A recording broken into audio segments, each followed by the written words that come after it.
Hi, I am Joe, an AI newscaster. And here's some news. New England Biolabs, a biology research products manufacturer, sustained a massive data breach. As discovered by Cybernews researchers, 2 of the company's environment files were publicly hosted and freely accessible online. They contained database credentials, login information, payment processing information, and tons of other sensitive data. Had these files been accessed by cybercriminals, the consequences could have been severe.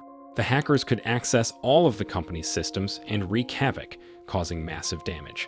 New England Biolabs produces all kinds of important material used in genetic research, so who knows what could have been found in their systems. Shortly after being contacted by Cybernews, the company closed the access. Now we can only hope that the criminals were not the first to find those files. Moving on, a former NSA employee pleaded guilty to charges of spying for Russia. According to the court documents, the employee attempted to transmit top-secret information to a person he believed to be a Russian agent. The data involves several files with military secrets that the employee transferred for a reward of $85,000. As it turned out, the supposed Russian agent was an FBI informant, and the NSA employee now faces life in prison.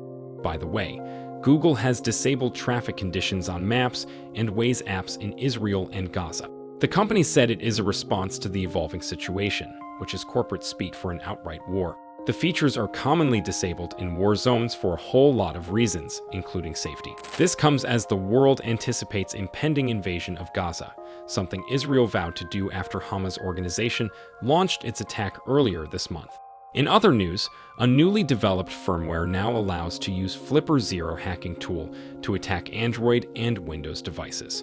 All the application does is sends thousands of requests to connect to Bluetooth, which spams the devices and makes them unusable. Several months ago, somebody made a Flipper app that would use this technique on iOS devices. And now, it has been expanded to Windows and Android. Thankfully, Android and Windows pop-up messages don't lock the screen, so the user can still turn off Bluetooth and stop the attack. And now, let's move to Apple, which ironically said it will back the US right to repair bill. This follows years of back and forth with tech advocates who argued that Apple makes repairing their devices nearly impossible. And now the company said it would support independent repair shops and provide them with tools and parts.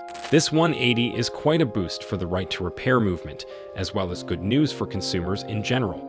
The new bill is quickly gaining traction in the US, something that seemed nearly impossible just several years ago. And let's end on this positive note. Check out my last week's recap for more tech news, and see you in the next one.